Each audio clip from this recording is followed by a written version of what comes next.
بسم الله الرحمن الرحيم، والصلاة والسلام على خير خلق الله أجمعين، نبينا محمد صلى الله عليه وسلم. أيها الأحبة الكرام، السلام عليكم ورحمة الله تعالى وبركاته.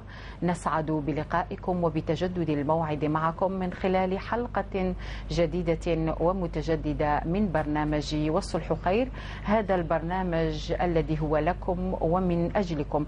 نحاول دائما إصلاح ذات البين من خلال هذا المباشر، وعلى مدار ساعة و10 دقائق نرحب بكل من يتواصل معنا، نرحب بمن يلتقطنا عبر الأقمار الاصطناعية، نرحب أيضا بالجالية المسلمة في المهجر، ولكم مني دائما تحية الفريق التقني العامل معنا هذا المساء. قبل ذلك نرحب بفضيلة الدكتور سعيد بويزري، الرجل المصلح، ثم نعود لمعرفة ما حلقة اليوم في هذه السهرة المباركة المخصصة للصلح ولإصلاح ذات البين وللمصالحة وللتسامح فيما بيننا، كما أقول دائما، حتى نصل في نهاية المطاف إلى أسرة سعيدة ومجتمع متجانس متماسك قوي. فضيلة الدكتور سعيد بويزري معنا ومعكم من أجل إصلاح ذات البين. فضيلة الدكتور، مرحبا بك. مرحبا أختي نجاة. كيف حالك دكتور؟ الحمد لله الحمد لله. أنت بخير؟ لا بس الحمد لله. والقضايا كيف هي دكتور؟ الحمد لله، دائما القضايا تطفو على السطح، نعم، ورجال الصلح إن شاء الله بالمرصاد، نسأل الله التوفيق والتيسير. نعم إن شاء الله. دكتور، في بداية البرنامج تعذر علينا في الحلقة الماضية تعذر علينا بث برنامج الصلح خير، لأن فضيلة الدكتور سعيد بويزري كان في مهمة سفر، مسافر من أجل إصلاح ذات البين. دكتور، تبدو متعب ولا أنا راني غلطانة؟ والله سئل الإمام أحمد متى الراحة يا إمام؟ نعم. فكان جوابه عند أول قدم نضعها في الجنة.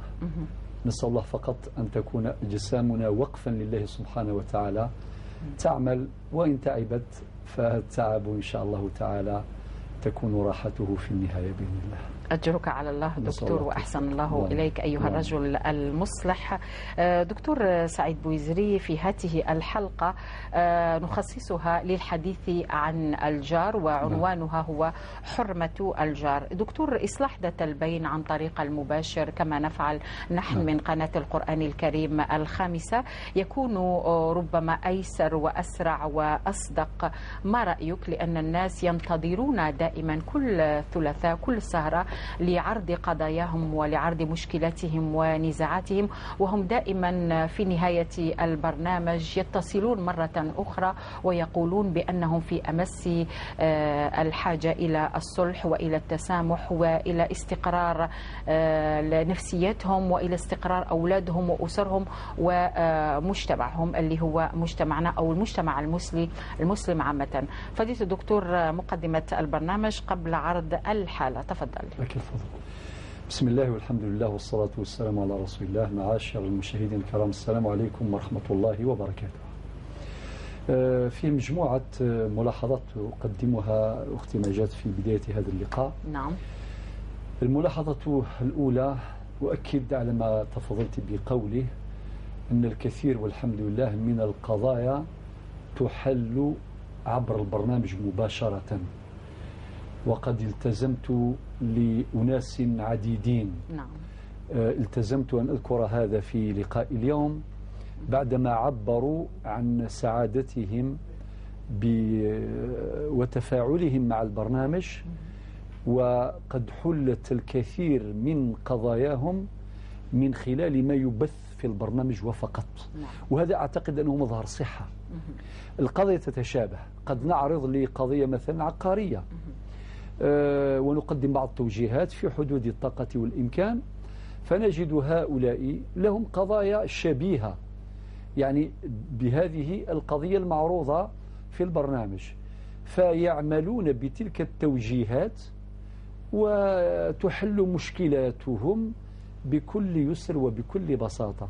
فأحيي هؤلاء وأقول لهم عبر هذا البرنامج جزاكم الله خيرا، لأن الصلح إذا جسدتموه في حياتكم الآن كنتم قدوة لغيركم، كنتم قدوة للذين يضيعون أوقاتهم ويبددون طاقاتهم ويضيعون أموالهم، بل ويدمرون كيانهم المعنوي والمادي من خلال النفقات والتكاليف والمصاريف الكثيرة جدا. تكون قدوة لهؤلاء إن شاء الله تعالى، والأمل قائم أن يعودوا إلى رشدهم وأن يقبلوا قيم الصلح ويجسدونها ويتمثلونها في حياتهم. هذه الملاحظة الأولى. الملاحظة الثانية، نحيي أيضا الذين يتفاعلون معنا بجميع وسائل التواصل، سواء عن طريق البريد العادي أو البريد الإلكتروني أو عن طريق الهاتف أو عن طريق اللقاء المباشر من خلال حضورهم من ولاية شتى، وأكد على هذا، من ولايات عديدة يأتون ويسافرون، ورب سبحانه يجعل بركة في أسفارهم ويعودون وهم أصدقاء متحابين، جاءوا وهم متخاصمين، يعني في حالة من الخصومة جدا، ولكن يعودون أصدقاء متحابين. فهؤلاء أيضا أحييهم عبر هذا البرنامج. الملاحظة الأخيرة بالنسبة لمن يراسلون، يعني في مراسلات تأتي، ولكن للأسف لا نجد أرقام هواتف للتواصل معهم. نعم. هواتفهم يعني لكي نتواصل معهم مباشرة. نكتفي بهذه الملاحظات في مقدمة لقاء اليوم. بارك الله فيك دكتور. هكذا هو برنامج والصلح خير، يحاول دائما أن يمتص كل الخلافات والنزاعات من خلال الرسائل التي ترد أو وردت من قبل عن طريق البريد الإلكتروني أو العادي أو عن طريق موقع فضيلة الدكتور السعيد بوزيري ب4 لغات. إذن أقترح عليكم فاصل ثم نعود لإصلاح ذات البين.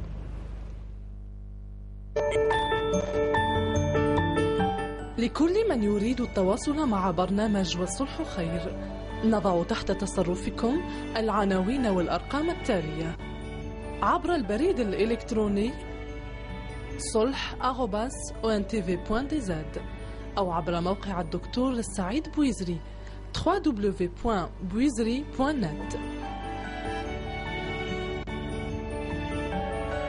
كما يمكنكم الاتصال على الأرقام التالية: 021 37 42 87، 021 37 45 64. إذن هكذا هي الأرقام الهاتفية لكم، رقمان هاتفيان تحاولون الاتصال بنا بعد مشاهدة الروبورتاج والحالة التي تقترحها عليكم الزميلة إيمان أكسيل. أذكر بالأرقام الهاتفية: 021 37 42 87، 021 37 45 64. تشاهدونها في أسفل الشاشة بين الحين والآخر. حاولوا أن تتصلوا بنا عبر هذه الأرقام. إصلاح ذات البين إذن هو مهمة برنامج والصلح خير مع فضيلة الدكتور السعيد بويزري. حديث اليوم عن حرمة الجار. قد تتحول ملكية العقار أو النزاع حول ملكية العقار تتحول إلى خلاف دائم وقائم بين الجيران. هناك من يمضي الحياة كلها في أروقة المحاكم أو بين ملفات وأوراق يبحث عن حقوقه. تشاهدون معنا في هذه السهرة حالة السيد محمد مع زميلتي إيمان أكسيل، ثم نحاول إصلاح ذات البين بعد نهاية هذا الروبورتاج. لا تنقطعوا عن مشاهدة برنامج والصلح خير. تابعوا معنا.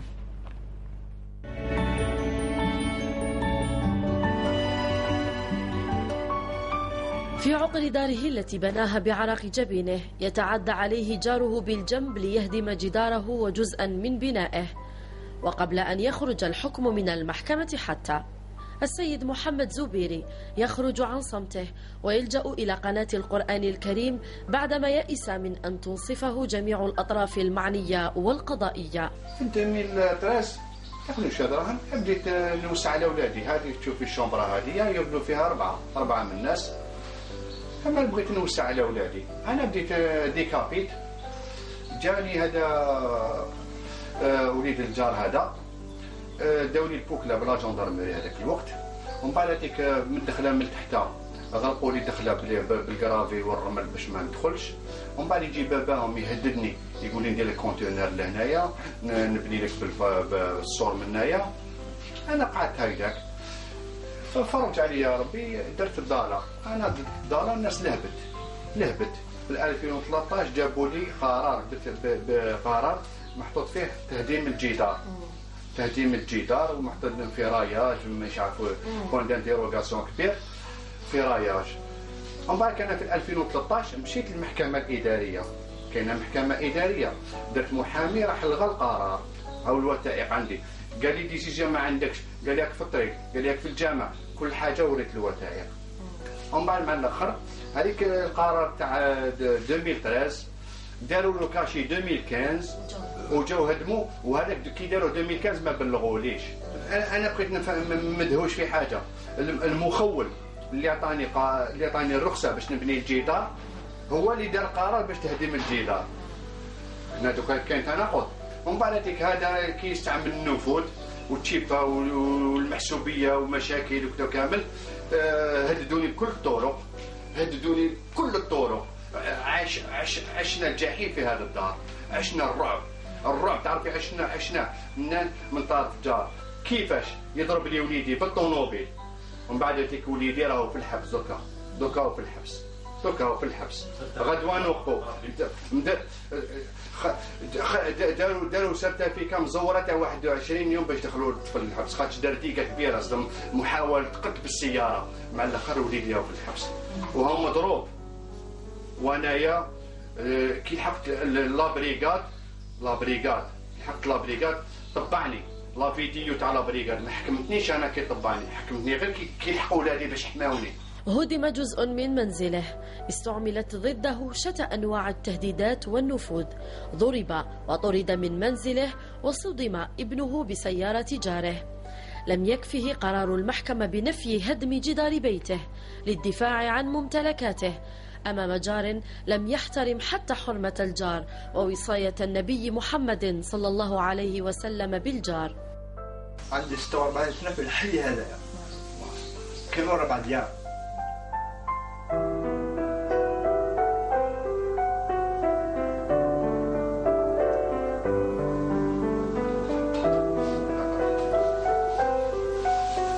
ربي يجيب الخير. هذه حقرة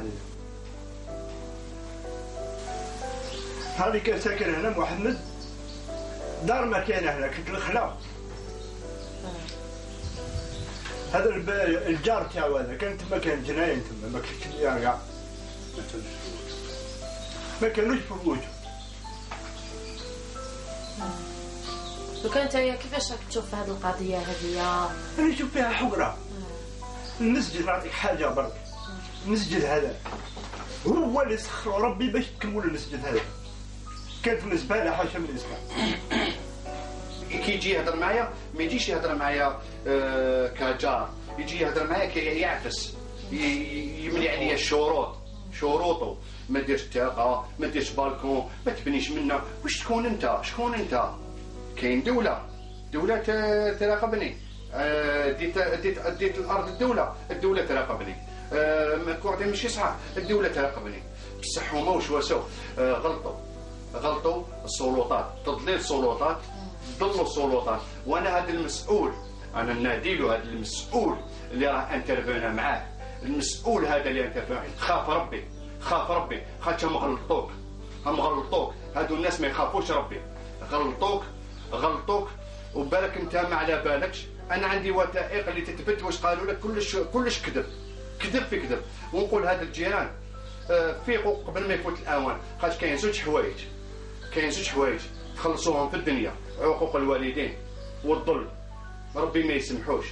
بصح جاو طريقه غير قانونيه، خاطر لو كان جاو بطريقه قانونيه أما الحمايه المدنيه يجيبوها معاهم، راح يهدموا.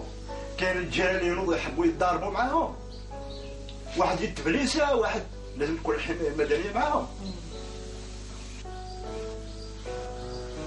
وانا نعرف هذا القانون هذا تاع الحمايه المدنيه، خاطر انا خدمت على الحمايه المدنيه متقاعد. هذا محمد زبيري نعرفه ملي كنا صغار، نعرفه باللي قديم وليد سحاوله وعنده 5 جدود هنا في سحاوله. دوكا هو وليد سحاوله ماشي انسان جا جديد باش يقولوا له ماكش ديت حق الطريق ولا حق الجامعه ولا خرج الجامعه. انا نشهد امام ربي باللي هو اللي كون الجامعه، هو اللي جرب الجامعه وبطل خدمته ويجري بالطوموبيل تاعو نهار كامل، هو يجري وشاف حاكم بوعط ويجري باش يلقى لك الطراب تاع الجامعه. واليوم يقولوا له ديت من الجامعه والله انا نشهد باللي ما داش. قالوا الطريق هاي بعيده عليه. كاين الجار هذا اليوم منا راه فوق ضابي، ربي يرزقه ان شاء الله. هو اللي راه في الطريق من 8 جزء. هذا ما هو في الطريق، ما هو في الجامع. هذا انا نشوفوا الحقره برك. البلاد هذه لحقت الناس اللي عندهم المال يعرسوا على الله. درنا الصلح اخذ ورد، هو يضرب على حقه ونضرب على حقه، يضرب على حقه وضربنا، خرجنا عنا بنتيجه. كي خرجنا بنتيجه انا اخترتها كتابين، قلت لهم دايري باش نديها للامام. واش واسوا بهذيك الصلح؟ راحوا عند المحامي قالوا له اعتراف، هادو منافقين ولا واش يكونوا امام الله يوم القيامه يتحاسبوا. واللي كانوا وانتم اللي كنتوا شهود عند الامام عبد الغني نحاسبكم يوم القيامه. حرام عليكم كلمه الحق ما قلتوهاش، حرام عليكم. ظلم ما بعده ظلم، ألا يجد صاحب الحق من ينصره، وأن يعيش الظالم منصورا في زمن طغت فيه الماديات. السيد محمد زبيري أب ل6 أولاد، لم يستطع حتى أن يشيد لأبنائه بيتا يسترهم، والسبب جار لا يسكن حتى ذلك البيت، لكن لم يرضى أن تضاهي بنايته بناية أخرى. ليكتفي السيد زبيري بالله وكيلا.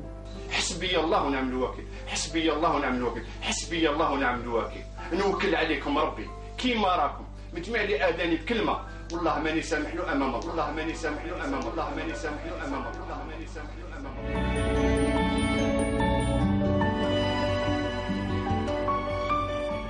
إذا نحاول إصلاح ذات البين بعد مشاهدة هذا الخلاف القائم بين الجار والجار الآخر حول الملكية العقارية أو حول العقار. وفضيلة الدكتور سعيد بويزري معنا شاهد هذا الروبورتاج. دكتور، في الروبورتاج إذا هناك يعني جبهتين، جبهة فيها تزوير واستعمال النفوذ والمحسوبية والحجرة كما قال السيد محمد، وهناك جبهة أخرى يقول كاين دولة تحمي حقوق الناس، يعني حقوقهم أين هي هؤلاء اللي راهم يتخاصموا على هذا العقار. فضيلة الدكتور الموضوع معقد فيه فروع عديدة، كيف يفسر ذلك في البرنامج حتى تتضح الأمور ونحاول إصلاح ذات البين من خلال هذه الحالة. تفضل دكتور. لك الفضل. أولا مما يدمي القلب ومما يزرع الحزن في أعماق القلب أن نسمع هذه الكلمة حسبي الله ونعم الوكيل. نعم، أمر مؤلم. نعم. ومؤسف للغاية. لماذا لا يجتمع الناس لحل مشكلاتهم في دار الدنيا ولا يؤجلونها إلى الآخرة؟ نعم. واتقوا يوما ترجعون فيه إلى الله ثم توفى كل نفس ما كسبت وهم لا يظلمون. بعد هذه المقدمة أذكر بعض النقاط المتعلقة بقضية الأخ محمد زبيري. عنوان الحلقة حرمة الجار. حرمة الجار. نعم. لابد من الانطلاق من حديث المصطفى صلى الله عليه وسلم من كان يؤمن بالله واليوم الآخر فليكرم جاره. وفي حديث آخر ما يزال جبريل يوصيني بالجار حتى ظننت أنه سيورثه. إذن الجار له حرمة في ديننا، له حرمة في أصالاتنا، له حرمة في حضارتنا. الجار بعدما نال هذا المقام السامق، هذه المنزلة العالية، لا يجوز إطلاقا لأي مبرر من المبررات العدوان عليه معنويا أو ماديا. نعم. طيب هذه المسألة إذن ليست محل نقاش، لا يختلف عليها اثنان أو لا يختلف فيها اثنان. نعم. الآن آتي إلى بعض التفاصيل. الخلاف على العقار. العقار أيضا له حرمة في الشريعة وله حماية في القانون. نعم. بل في أعلى مرتبة في القانون وهو الدستور.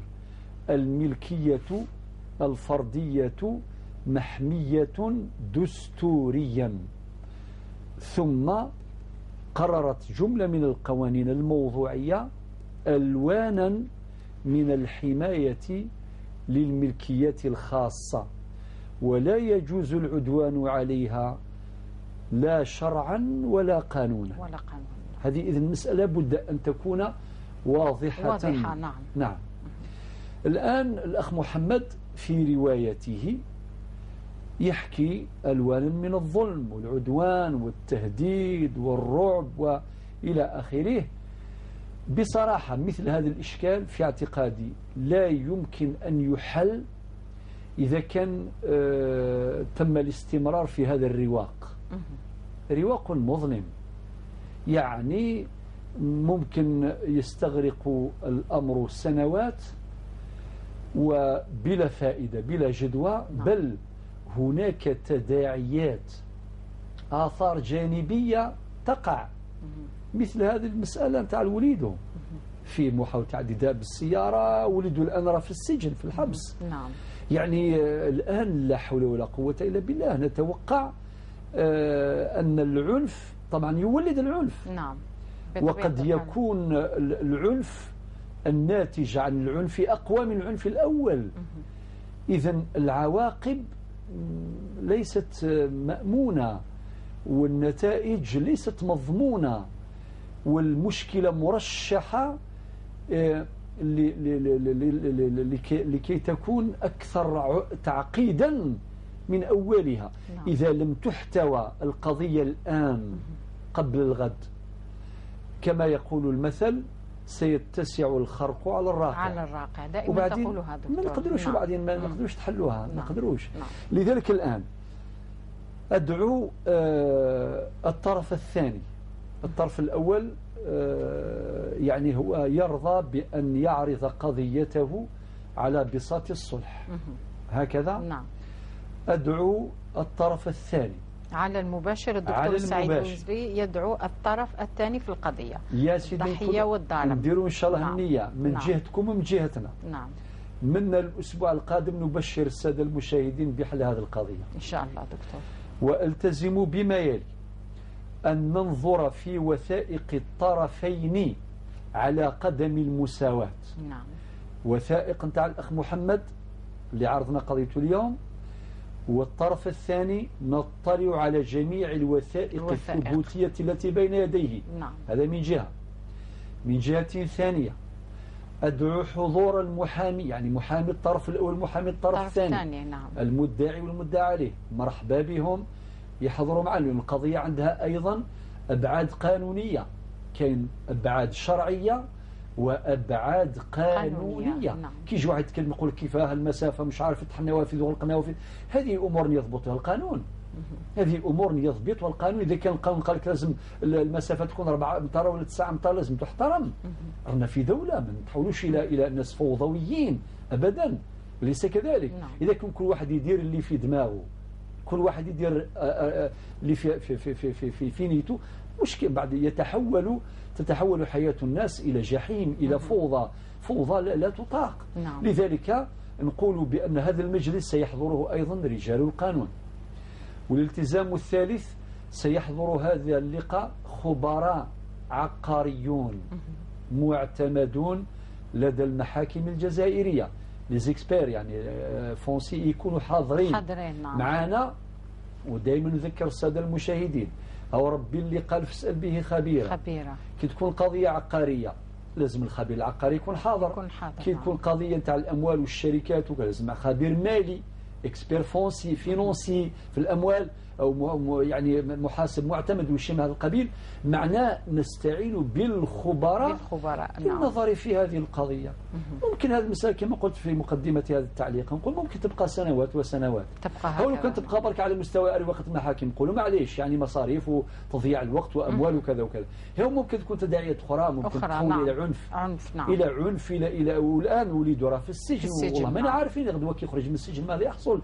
لا حول ولا قوة إلا بالله. وبعدين هو يطلق هذا الكلام حسبي الله ونعم الوكيل. هذا يعني هذا كلام يعني تدمر يعني بالنسبة. احنا ماذا بك احنا مسلمين ما نساوش، احنا مسلمين احنا مؤمنين، احنا سبحان الله العظيم يعني عندنا مساحة كبيرة نتاع الخير ونتاع المحبة ونتاع الإخاء ونتاع الإيثار. يعني معاني هذه لماذا لا نتمثلها في حياتنا؟ لماذا فقط يعني بعض الناس نسأل الله لهم ولنا جميعا الهداية يميلون كثيرا إلى العنف وإلى الرعب وإلى سبحان الله. النبي صلى الله عليه وسلم يقول لا يحل لمسلم أن يروع مسلما، لا يحل لمسلم أن يروع مسلما، لا يجوز. ويقول في حديث آخر من نظر إلى مسلم نظرة برك، ماشي واحد يرفد العصا ولا بالحجر ولا نظرة برك مش مليحة تزرع الخوف والهلع في قلب الإنسان. هذا أمر غير مقبول. من نظر إلى مسلم نظرة يخيفه فيها بغير حق أخافه الله يوم القيامة. حديث. وفي المقابل يقول وتبسمك في وجه أخيك صدقة. سبحان الله العظيم. لماذا نكثر من صدقات البسمة، صدقات التبسم، المحبة ولا حول قوة إلا بالله. والله نقول رسالة لنا جميعا، كلما غابت مشاعر المحبة في قلوبنا كلما كثرت أوجاعنا وآلامنا، بمعادلة واضحة لا تقبل إثبات العكس. إذا المحبة تملأ القلوب يكون الخير والسعادة. إذا كان المحبة تبتعد وتزول ويحل محلها الكره والكراهية يولي الأوجاع تكثر والآلام والدموع والعنف والرعب. لماذا لا نصنع نحن هذه السعادة؟ وهو الأمر ليس صعبا، والله ما هو صعيب، والله ما هو صعيب. لذلك نقول لك يا أخي العزيز يا إخواني لا راهم متخاصمين وجه ربي سبحانه عز وجل أعطونا فرصة الجلوس معكم إن شاء الله في غضون في بحر هذا الأسبوع إن شاء الله تعالى. وربي سبحانه إذا نظر إلينا وشاف إن شاء الله حسن النية سوف ينظر إلينا بعين رحمته. وإذا كان ربي ينظر بعين الرحمة إن شاء الله ستزول كل الأوجاع وكل الآلام يتحول هذا الشقاق إلى وفاق، وما ذلك على الله بعزيز. بارك الله فيك دكتور. نتمنى ذلك من خلال برنامج والصلح خير ومن خلال عرض الحالات. الآن نفتح أبواب الحوار مع المشاهدين الكرام والمشاهدات الكريمات، ونأخذ على بركة الله أول اتصال من العاصمة. يقول سفيان السيدة غنية. السلام عليكم أختي الكريمة. عليكم السلام نجاة. مرحبا بك غنية، كيف حالك؟ يسلمك. مرحبا بك معنا غنية. دكتور بويزري السلام عليكم. عليكم السلام ورحمة الله. Excusez-moi encore une fois si je dérange. Non, pas du tout. Vous êtes la bienvenue. تفضلي. نعم. J'ai vu ce reportage. نعم. Ça m'a rappelé exactement ce que j'ai passé. صار لك نفس الشيء مع جارك. Oui. نعم. Donc j'ai revu exactement ce que j'ai vécu et que je vis encore. نعم. Alors bon, j'aimerais demander au docteur. نعم. La dernière fois, on va d'abord voir les dossiers de la partie adverse. Est-ce qu'il faut que je ramène des documents ou là, est-ce que c'est suffisant ce que vous avez?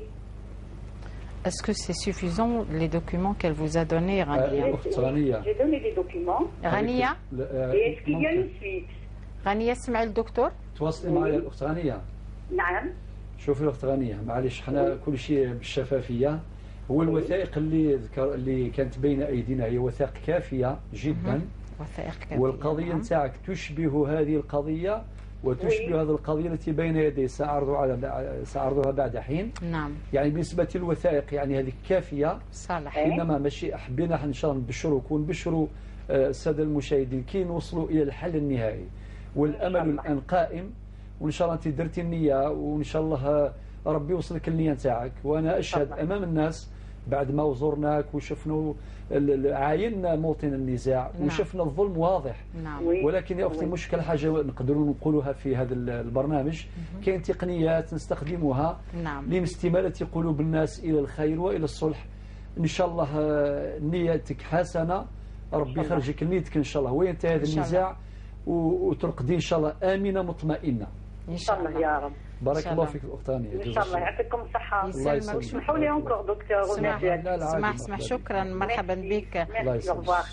شكرا غنية من العاصمة. نأخذ اتصال من ديار الغربة من فرنسا. سيدة وردة، السلام عليكم أختي الكريمة. السلام عليكم.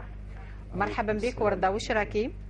صافا الحمد لله. كيفاش أموركم في ديار الغربة؟ راكم ملاح؟ كي ما يقولوا الغربة هي الغربة. معليش إن شاء الله يكون الخير منها إن شاء الله. إن شاء الله ربي معاكم. Pour le docteur Bouizé, allez-y, on vous écoute, allez-y. Merci. Je vous en prie. السلام عليكم الشيخ. عليكم السلام ورحمة الله. مرحبا على السلامة. يسلمك سير une question très importante. تفضلي. En fait, c'est ثلاثة وراوي و bientôt je vais voir un autre bébé, le 4e. نعم. Après, il aide le docteur, il faut, ça y est, تكسر الدرية, il faut pas de savoir une autre parce que pour césarien et tout, il y a un risque. Est-ce que c'est halal, ما كسر الدرية pour définitif et tout. طبيعي اللي ما تحبس الدرية زين يعني باش الصدر الدرية سيادة الساونة كان. Voilà, il est de Tsabara, il est parce que si tu risques de notre bébé le 5e. Non. Voilà, il faut pas ou que من accepter ni طبان ni l'hôpital et tout. فهمتي؟ واضح. الصلاة ما شاء الله. ميرسي يعطيك شكرا وردة من فرنسا.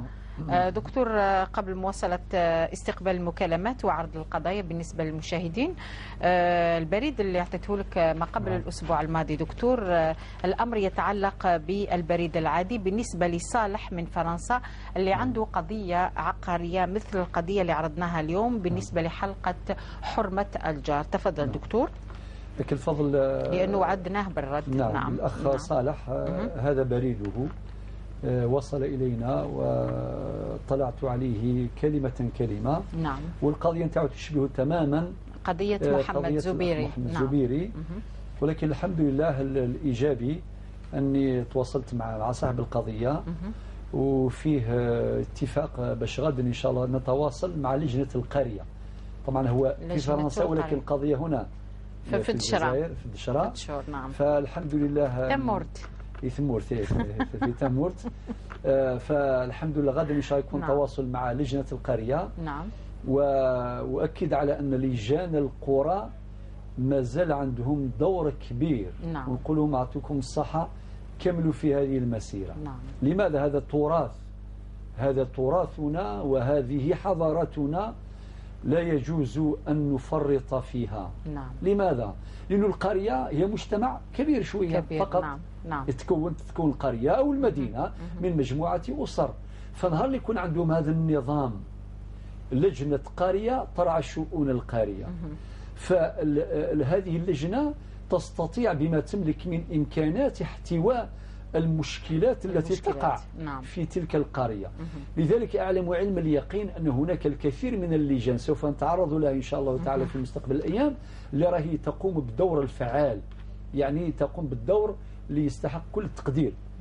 فغدا إن شاء الله تعالى يكون تواصل مع لجنة القرية لحل هذا الإشكال بطريقة ودية. معليش بقبالي هذا المعنى مهم جدا حبيت نفوتو. تفضل. في غديني أيث مثل ذيني الزرام ذيني حصام ثوثرين النغ خاصة الساعة نسعى يوث تريكا يسعى زرذام قران نسعى ثجماعيث إلا ذيك الطمان كل ذروم يفكاد الطميناس إلا لمن انت دارت إلا يكون نظام إنسان ثوثرين إلا قاس نفكازال خاطر غتسعاون نطاس والحمد لله هطاس نتلوفا يقفران أطاس بوهورن إقحلان. نعم. السبا إمي مضبرنا كين توذيرين أقدشنا في توذيرني وذمر ربي أثم ثمساتك إن شاء الله يرضى ربي يزكى أنسعو يدسن إن شاء الله يعني في مليليث أدفك ربي ثفرات إن شاء الله تعالى أي غرفي غادي ما إلا فرنت ثلوفان غي توذيرين سليكم تيد فيلاج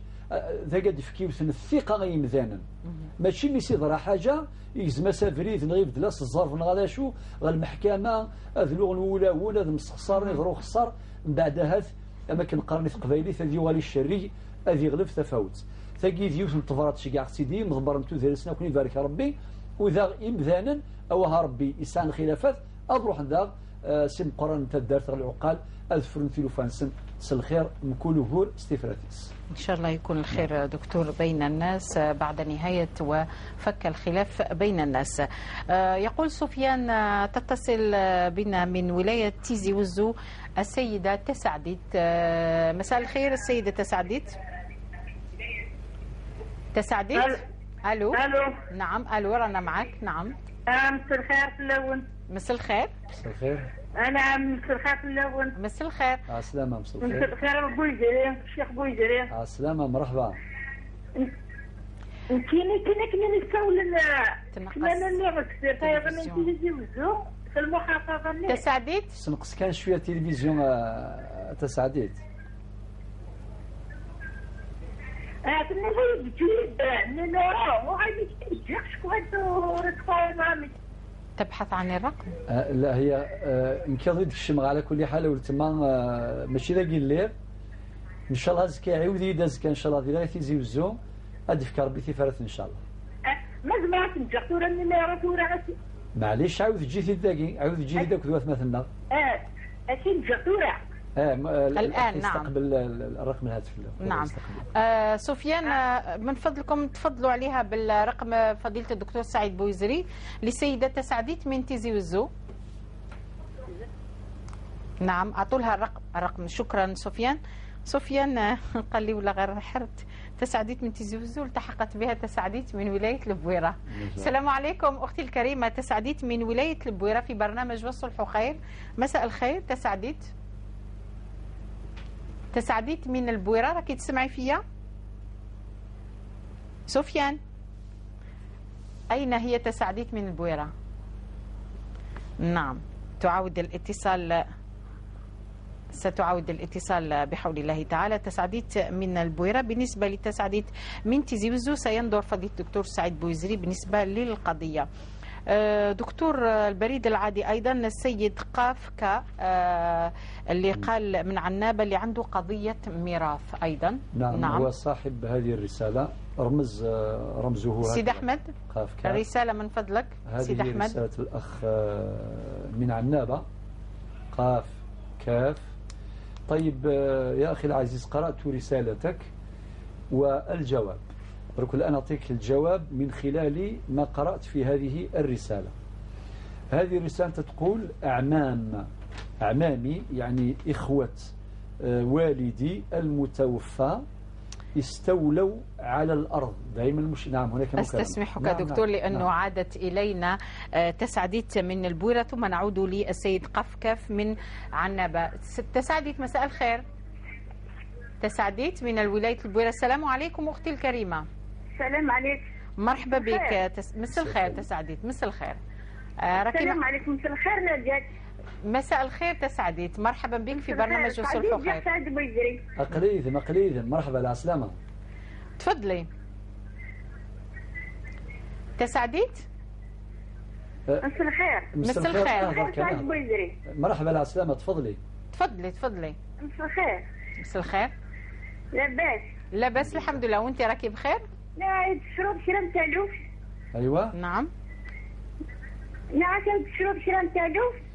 ذا شو تالوفتين؟ لو كانت تنقصي تلفزيوني باش غنصور مليح. نعم. اهضر كان اهضر سير حاسي ووالي مقلا مسلا. لا تشرب شرا تالوف سعد بويدري. نعم تفضلي. نعم تفضلي. وقال نعش أنا أهضر كان أهضر مسلا. نعش بنا سكيد نعم سكيد وتماغي سكيد وتماغي دريمن. نعم. سكيد 16. أيوة. سكيد 16,100,000. أها. نعم. 16,100,000. أيوة. نعم. 30 سنة 30 سنة. نعم. 30 سنة نعم. أيوة. الناس ندات ولاي. أيوة. ومن بعد نعمري سيد ما كان سيد عمان. أها. نعمري سيد نخسر. أيوة. نعم. ومن بعد ثورة قلع 30 سنة يدي ونزنت قوينا لنا. ثورة مقلة شحال. يمم تفكان يدير مناقي فكان ثنيد ظهر الطال إنه تشريك. قلت له شحال راه تشكري وتما يدي. مقلة والتما كان من رينم باش نفهم مليح. نعم. ذا شريك. قالت لك الشريك. نعم. الشركة يتخدم تا شريك. نعم تا شريك الشركة يذم. الشركة بعد شحال اللي غاية شحال. نعم ما خلاص داين تبان. واضح. كي يدير من البنات يبيد مدينة في عمران. واضح تساعدت. فهمها واضح. شكرا تساعدت. بالنسبة لقضية تساعدت من البويرة. نعم دكتور. نعود إلى عنابة قضية ميراث قاف كاف. نعم دكتور. قاف كاف قال لك أعمامي يعني إخوة والدي. نعم. استولوا على الأرض. ولماذا؟ بحجة أنها أرض صغيرة. صغيرة. نعم. قال لك الاستيلاء على لا تكفي باش يوزعوها على الجميع. وطبعا هذه الحجة مرفوضة وقال لك حرمونا من الوثائق الرسمية وكذا وكذا. طبعا كل تفاصيل تدعم القضية الأساسية هي هذه. أولا نقول لك يا أخي الأخ قاف كاف من عنابة لا يمكن لهذه الحجة أن تقوم أمام الحق. ما تقدرش لأنه ربي سبحانه قال في القرآن الكريم للرجال نصيب مما ترك الوالدان والأقربون وللنساء نصيب مما ترك الوالدان والأقربون. وبعدين قال مما قل منه أو كثر. نصيب المفروضة مما قل منه أو كثر. يعني قطعة أرض كبيرة ولا صغيرة كيف نفس الشيء. هذه تسمى ميراث. والميراث يتوزع على حسب الفريضة نتاع الشرع والسلام. كي يقول واحد كما ورد هنا في الحجة هذه ليست حجة لا تقوم. ليس لها أساس شرعي ولا عقلي. لماذا؟ لأنه كاين حل ما يسمى بالتخارج في الفقه الإسلامي ولا ربما قانوني أيضا دكتور. ولا في القانون. نعم. لماذا؟ لأنه إذا كانت قطعة أرض هذه غير قابلة للتقسيم. نعم. ما يقدروش يسكنوها 3 ولا 4 ولا 5. عادي يديروا لها السومة تتقيم بعد ما يقيموها هم الورثة أو يأتون بغيرهم إما من الخبراء أو من العارفين اللي عندهم معرفة بهذا الموضوع نتاع العقار يقيموها. ومن بعد واحد منهم يديها ولا زوج منهم يديوها بهذيك القيمة والآخرين يديوا دراهم. هذا حل. هذه صورة من صور التخارج. وكاين صورة أخرى أنه يبيعوها كامل ويقسموا دراهم. وقسمة الأموال أو الدراهم هذا أمر بسيط جدا. المهم حبيت نقول هذه نصيحتي وهذا التوجيه نتاعنا يا الأخ الكريم من عنابة قاف كاف. هذا واش نقدر نقول. المسألة بسيطة جدا. نسأل الله أن يسخركم جميعا باش ترضوا بهذا الحل وتخرجوا من هذا النزاع عاجلا لا آجلا. نعم دكتور في انتظار اتصال لعرض قضية على المباشر. نرى في قضية جعفر من تلمسان وعدناه بالرد دكتور. يقول عنده مشكلة مع جاره. يقول أقرضت جاري مبلغا ماليا معتبرا بحضور شاهد واحد أحد الجيران أيضا ملتزما برده في أجل معلوم ولكنه لم يفعل وفي كل مرة يقدم أعذارا. قررت مقاضاته رفع دعوى إلى القضاء. أشار علي الشاهد بإعطائه مهلة أخرى واقترح علي بعض أصدقائي رفع دعوى إلى المحكمة. بأي الرأيين أعمل؟ دكتور سعيد بويزري في برنامج وصلح خير. دكتور. نعم أولا هذه قضية الدين لا شك أنه يأتي يوم إن شاء الله نخصص حلقة خاصة بموضوع الديون، لأنها كان سبب في كثير مشكلات. هناك مكالمة طلت علينا دكتور المكالمات من ولاية تيزي وزو.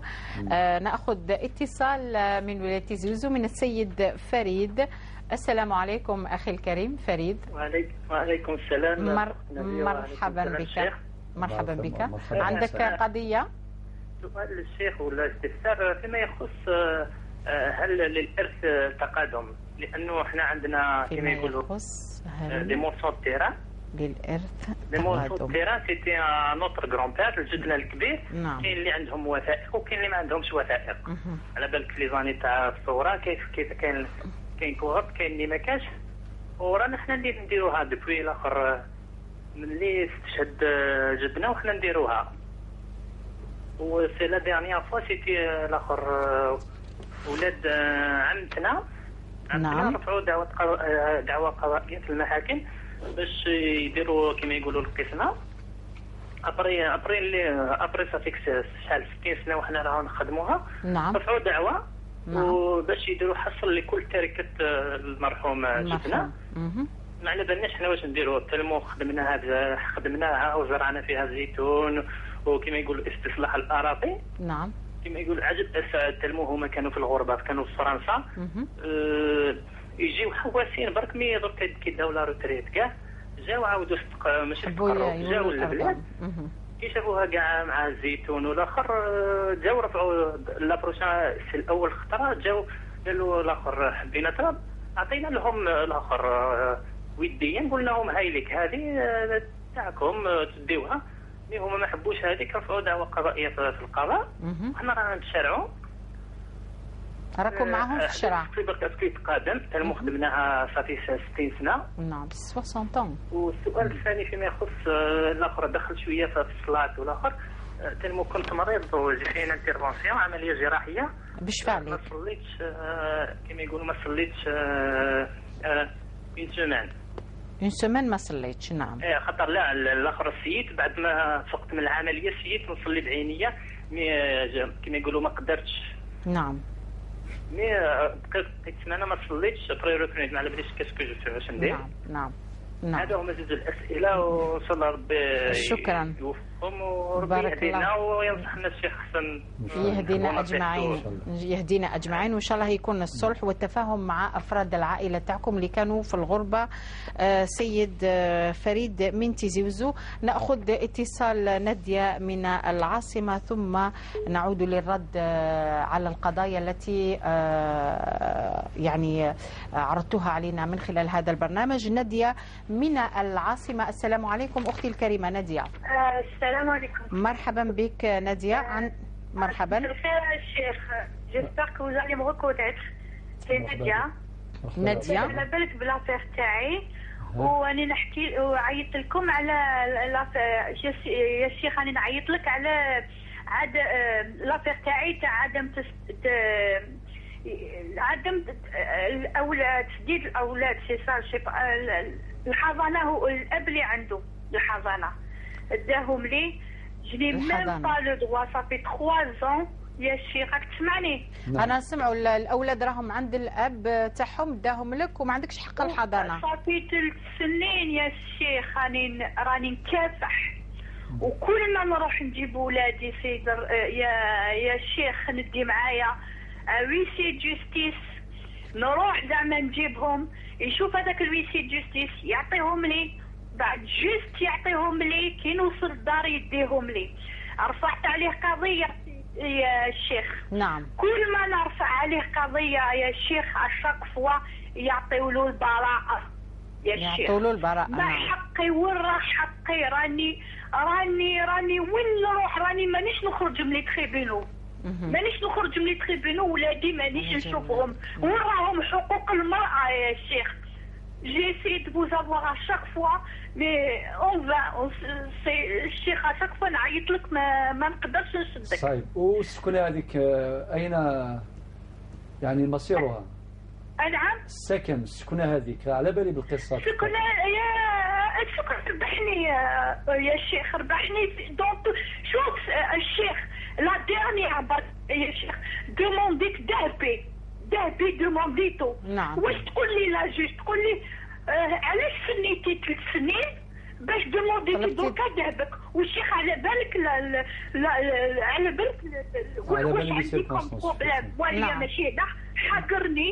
نعم. يا شيخ لا مليون جمعيه يا شيخ واش دار كي راح تقدم عجيز حلف على القران على القران باللي رجع لي ذهبي. حلف. نعم. يا شيخ هو ما رجعلكش ذهبك. نعم. طيب نادية نعم. واش نقول لك، ربي يحط عليك واحد الستر هكا تاع الصبر. اسمحي لي معليش انا فهماتك باش نتواصلوا معاك بيان كوم يلفو. عاودي اعطينا رقم التليفون تاعك. العارضه التقنيه مباشره بعد نهايه البرنامج يتصل بك دكتور سعيد بوزير، لانه اذا كان الاولاد عنده ذهبك عنده وما خديتي حتى حاجه من حقك تطالبي بحقك في برنامج الصلح وخير ويكون لك الحق ان شاء الله.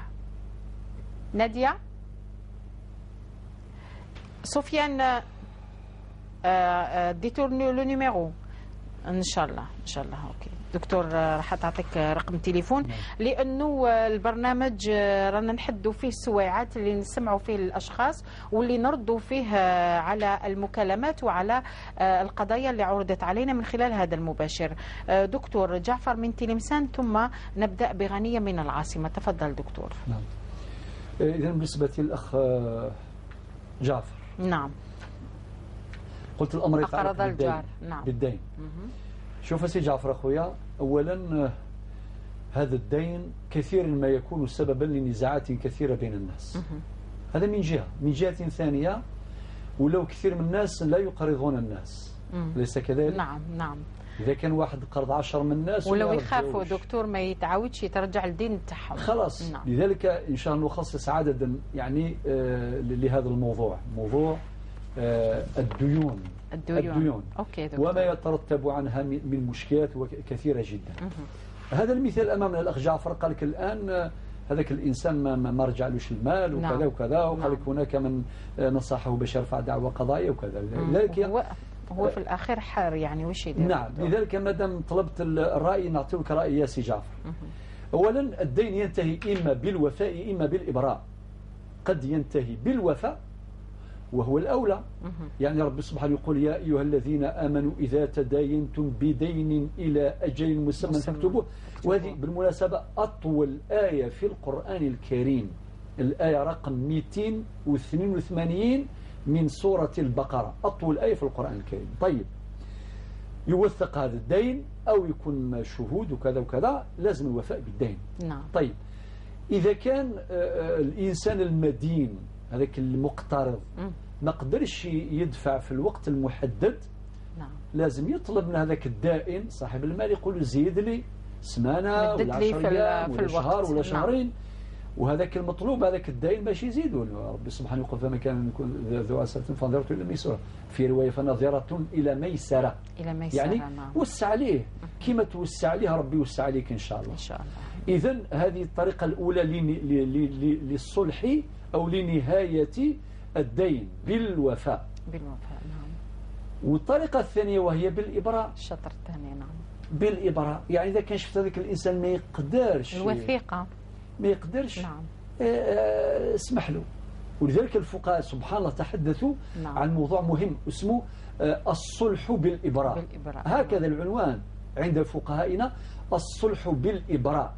بمعنى يأتي الدائن يعني صاحب المال صاحب القرض يقول هذاك المدين اسمح بيناتنا، سمحت لك.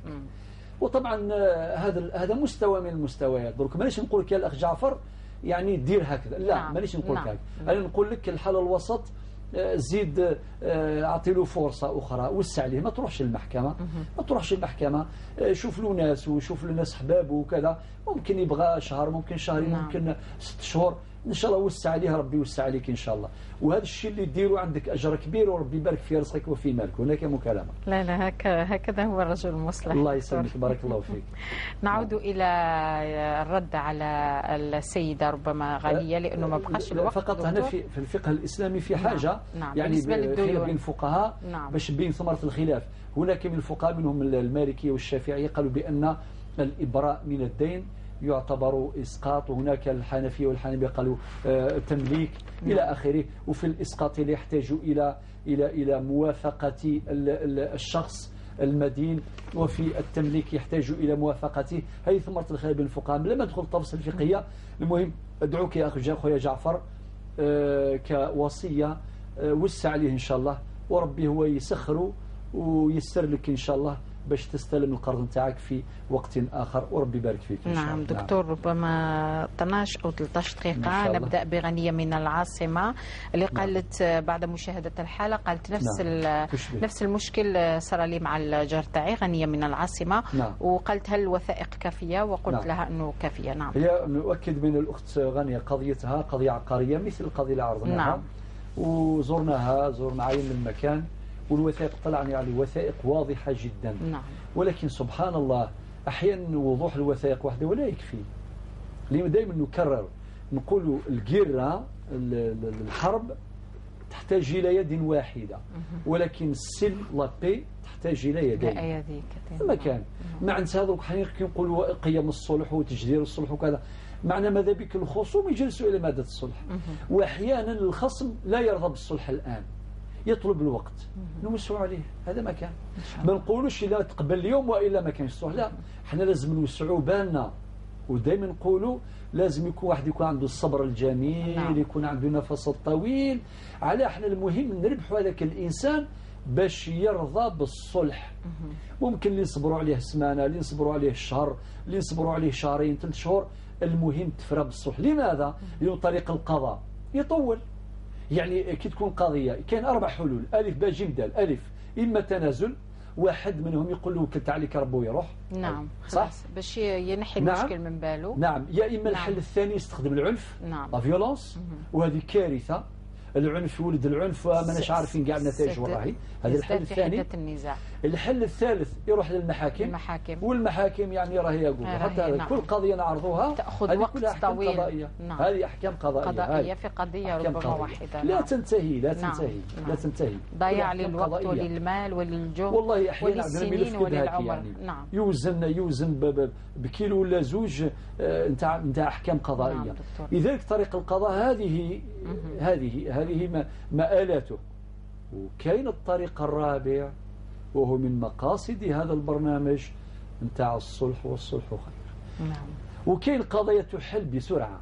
يعني قبل الشروع في البرنامج كنت نتحدث مع أختي نجاة، سألتني أليس كذلك عن بعض القضايا اللي فقلت لك أنا حزين جدا. أليس كذلك؟ كنت حزين جدا. نعم دكتور، يعني ربما في مناطق معينة القضية تحل بسرعة، يكون بسرعة بسرعة. طرف منا وطرف منا، هذا يحكي شوية قال ربي وقال بي ولا تفر القضية بسهولة. ولكن كاين قضايا لا حول ولا قوة إلا بالله. تتعب دكتور، فيه عناد، فيه روح الانتقام، فيه لازم نصبروا على هؤلاء. لذلك يا أختي غنية إن شاء الله أنا عندي أمل، والأمل دائما بالنسبة للغنية إن شاء الله باش القضية تاعك تجد حلا في عاجل الأيام إن شاء الله. وردة من فرنسا، وإن كان سؤالها بالنسبة لي هل سألوا بالنسبة للأخت وردة. نوعدك باش نضبطوا ونفرقوا بين البرنامجين. يوم الأحد إلا أحيانا ربي نجاوبك على السؤال تاعك في برنامج هل سألوا. بين 6 و7 يوم الأحد نجاوبك إن شاء الله، باش نخليو خاصية نتاع البرنامج والصلح وخير دائما في القضايا والمشكلات. تسعديت من البويرة دكتور. نعم، بالنسبة للأخت سعديت من تيزي وزو، هذه بالنسبة للمحافظة نتاع المجاهدين. وهذه على بالك مسائل نتاع المجاهدين ولا ابناء الشهداء. حتى عندي قضية أيضا وثائق أيضا. نعم. هذه طبعا نحن نتدخل بقدر عندك 10 دقائق دكتور، عندك الوقت إن شاء الله ربي يقدر خير. يعني نتدخل أحيانا، يعني يكون إشكال إداري. ويعني السادة المسؤولين جزاهم الله خير يعني يتجاوبوا معنا ويحلوا مشكلتهم. والمشكلة نتاع أخت سعدية تمتيزي وزو هذه راهي تحت النظر. تحت النظر، ومادام خلات لها نتاعها نزيد نكلمها إن شاء الله تعالى غدا إن شاء الله وقدر. بالنسبة للأخت سعدية من البويرة، ثالث فيما ولتما مادام الشركة قلنا نكيراون الشركة ذي الشرع ثبنا في الربح وفي الخسارة، يعني اقتسام الربح والخسارة. بمعنى إذا كان ربحته تقسموا الشيء اللي ربحتوه، وإذا كان خسرته تقسموا الشيء اللي خسرته الخسارة نفس الشيء. ما يلزمش هذاك واحد الشريك يقول صارت خسارة لازم تعطي المبلغ المالي وبالسعر نتاع درك. إذا كان 30 سنة 1600,000 مثلا 30 سنة الآن يعني ما تبقاش 16,000 يعني شوفوا شحال قيمتها بالذهب بالسعر المرجعي يعني لقاو ملايين كبيرة جدا. نعم. لذلك لا نقول مادام شركة إذا كان فيها ربح أنتما شركاء في الربح، وإذا كانت الخسارة شركاء في الخسارة حسب الاتفاق الأولي. إذا كان درتوا بالنصف 50% 50% ربحتوا 60 مليون 30 مليون. نعم. خسرتوا مثلا 20 مليون 10 ملايين وهكذا. إذا اتفقتم بالثلثان والثلث يعني اللي أعطى المال يربح ثلثان يعني 2 على 3 سيني حريشا والطرف الآخر ثلث. نفس الشيء بالنسبة للخسارة وبالنسبة للربح حسب أيضا. الاتفاق الذي تم بينكما في أول العقد. والعقد شريعة المتعاقدين وربي يقول يا أيها الذين آمنوا أوفوا بالعقود. مثلا من غوت مثل سادس مادام في كام ديري مناقي تخدم من الشركة ثورة غتمقلض ما إلا لا ربح يراون أتفضم ربحني أين تربحهم سوبولا ياكين سواء كنت تخدم نخدم وياض ناشو ما إلا ثلا الخسارة أتفرق من الخسارة ولا شوية 3 سنين وايض ذا يزمر غادي نغلط ما إلا غايلا وش فيهم ضارة عاود تسيولد ولو كان ديال وقت وايض إن شاء الله أدنى في فراث وهوراقينا. نعم. نستطيع دكتور النظر ربما في البريد العادي للسيدة مونيا بلوغين العاصمة دكتور إذا أمكن. نعم هذه الأخت مونيا هذه من العاصمة أيضا مشكلتها تتعلق بزوجها الشهيد. نعم. هي كانت تتقاضى منحة الشهيد لمدة معينة ثم كي غيرت مكان الإقامة إلى مكان آخر ولا البريد ما يوصلهاش وكذا انقطعت المنحة معها. أنا في اعتقادي أن هذا سوء تفاهم فقط. تلجئين إلى الوزارة هذا هو شغلها على كل حال وزارة المجاهدين وإن شاء الله تعالى ستجدين حلا. ومادام عندي كل المعلومات نتاعك إن شاء الله يا الأخت منية نحاول أيضا نقدم لك هذه المساعدة في حدود الإمكان على الأقل نجيب لك معلومات خاصة بهذا الموضوع. نعم. أنا هي قالت لي باللي خلاص نحوا لي يعني نحو هذه صفة الشهيد لزوجها. نعم. طبعا هذا أمر غريب يعني. نعم. لا نظن يعني لا نظن ذلك إطلاقا. نعم. أكيد ربما فيه سوء تفاهم أو خلل إداري معين إن شاء الله سيجد بالنسبة للعناوين التي اختلفت ربما عليهم. نعم. دكتور فريد تعيش فقط هذا مكان. إن شاء الله دكتور. بالنسبة للسيدة مونيا من بلوغين فريد بنت زوزو يطرح سؤال يقول هل للإرث تقادم؟ والسؤال الثاني سنعود إليه بعد إجابة الدكتور بالنسبة للقضية الأولى. نعم. بالنسبة للسؤال الأول سي فريد أولا هذا ظاهرة موجودة في بلادنا كثير. يعني الميراث لا يقسم في الوقت وهي ظاهرة مش مليحة تماما. نعم. يعني الورثة يؤجلون قسمة الميراث سنوات وسنوات وسنوات. دونك إذا كان الناس ما عندهمش مشاكل ما كانش حرج. ولكن وين يكون مشاكل هي مشاكل الآن ظهرت بعد سنوات 60 سنة بالعائلة. نعم. وطبعا هم غرسوا أشجار وإلى آخره وممكن ذاك الطرف اللي كان لا يطالب بحقه في الميراث ربما شاف الأرض هذيك بور ما عندها حتى قيمة ولكن كي شافها الآن صالحة للسكن ولا صالحة للتجارة ولا راهي مغروسة بالأشجار الله يبارك هنا يولي يطالب بحقه. نعم. قال لك يعني معلول ما كانوش يحوسوا ولكن بعد لا غوتخات جاو. الحقيقة يا أخي العزيز واش نقول لك يا سي فريد أخويا نقول لك بقدر ما نقولوا هذو غلطوا في هذا الموضوع غلطوا تماما تأخروا كثير يعني تأخروا كثيرا وراهم غالطين يعني ونقولها بكل صراحة. ولكن أنتم راكم غرستوا وخدمتوا وكذا نقول لك يا سي فريد أخويا من ناحية القانونية تتقادم الحقوق الميراثية بفوات 33 سنة. يعني قانونيا ما يديو ولا شيء الآن ما طلبوش بها ما يديوش وإن كان يعني عندهم الحق في الناحية القانونية هذا القانون. نعم 33 سنة. نعم. ولكن بالنسبة للشريعة هو بالنسبة للشريعة سي فريد أخويا نقول لك لا صاحب الحق بالنسبة هذا المهم دكتور هذا المهم. نعم على لأنه هذا الأرض ربي قال والله ميراث السماوات والأرض. هذا الأرض ترجع لرب سبحانه عز وجل، هو خالقه ووارثها الحقيقي. أما نحن ورثة الحقيقة مؤقتون من إلى القرن الاستقبالي. الثمورث تبدي لمولان، ثمورث تبدي لمولان. معناتها يا أخي العزيز هذه الأرض ترجع لرب سبحانه عز وجل. يعني نصيحتي جلسوا كما نقولوا دائما وفريوا هذه القضية ألميابل. علاه؟ بطريقة التراضي. علاه كي نقول ألميابل ماشي معناتها يروح هذاك اللي تأخر منذ مدة يروح يشوف القطع اللي فيها أشجار ما شاء الله يقول دي هذه، يدير الشونطاج ولا يدير العناد. لا، لازم يكون رجال نتاع الصلح ويفريوا القضية هذه بطريقة بالتراضي، ولكن ياخذوا في الحسبان التعب نتاع هذون، يعني عائلة فريد اللي راهم غرسوا وتعبوا وحافظوا على هذا الأرض وكذا وكذا، وياخذوا في الحسبان أيضا هذون أيضا أصحاب حق. نعم، أصحاب حق. نعم. لذلك الآن ما اعطيتليش كل التفاصيل. أنا نقول لك الآن بشكل عام يعني نعم. بطريقة مجملة نقول لك أعطي لهم حقهم. لازم في جلسة صلح بالتراضي ينتهي هذا الإشكال إن شاء الله تعالى. ونحن في الخدمة سي فريد أخويا تواصلوا معنا ونقف بجانبكم لحل هذا الإشكال إن شاء الله. السؤال الثاني يقول أجرى عملية وما صلاش منذ خلال أسبوع. أولا نتمنى الأسئلة الفقهية تعرض في برنامج ولكن معلش مادام كنت مريض نقول لك يا أخي الصلاة ما عندهاش يعني عذر. نعم. الإنسان حتى كي يكون عنده عملية جراحية يصلي بالتيمم، يصلي جالس، يصلي على جنبه، لأن الصلاة ما عندهاش عذر في الحقيقة. يعني اللهم إلا كي يكون الإنسان في حالة الإغماء ولا ثم نعم سقط عنه، ولكن بعد ذلك فلا. كي يكون العقل موجود يصلي بالقدر المتوفر بالإمكان. نعم. مش قادر يقف، لا، القيام واجب في حق القادر. نعم. ولكن إذا كان الإنسان مش قادر مريض بعملية جراحية وكذا يصلي على الهيئة اللي يقدر عليها والسلام. الآن ماذا ما صيتهاش قضيها وغرمها والسلام. نعم.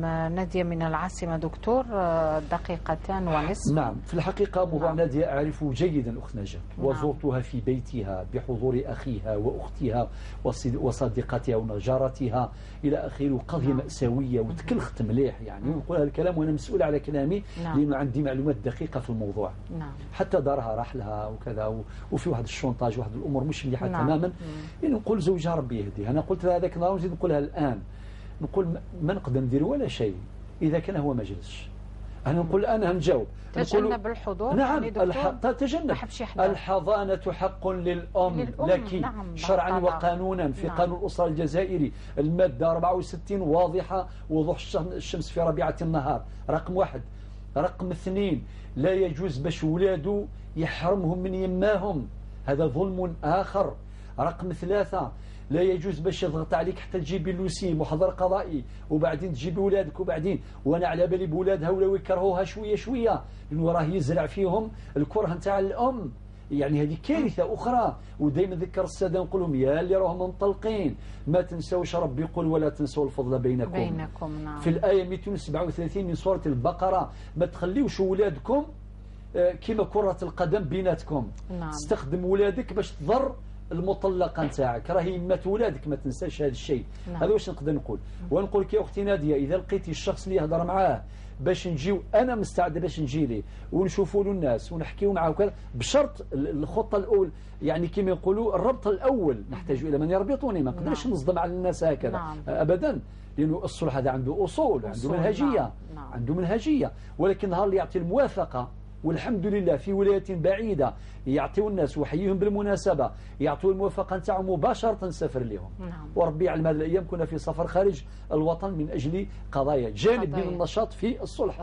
إذن كل الكرة الأرضية مستعدين نخدم فيها بشرط يعني نحترموا هذه الأصول. والقاعدة تقول لكل أمر أصول، من ضيع الأصول حرم الوصول. ربي يهديه ويهدينا إن شاء الله جميعا ويرجع أولادك إلى حضنك إن شاء الله تعالى، والله ولي التوفيق. إن شاء الله. شكرا دكتور، نشكرك جزيل الشكر وأحسن الله إليك أيها الرجل المصلح الذي يحاول دائما إصلاح ذات البين من خلال برنامج وصلح خير. وصلنا إلى نهاية هذه الحلقة المعنونة بحرمة الجار، ونتمنى أن تكونوا قد قضيتم معنا أطيب وأفيد الأوقات. نشكركم على حسن الإصغاء والمتابعة. أستودعكم الله الذي لا تضيع ودائعه. السلام عليكم ورحمة الله.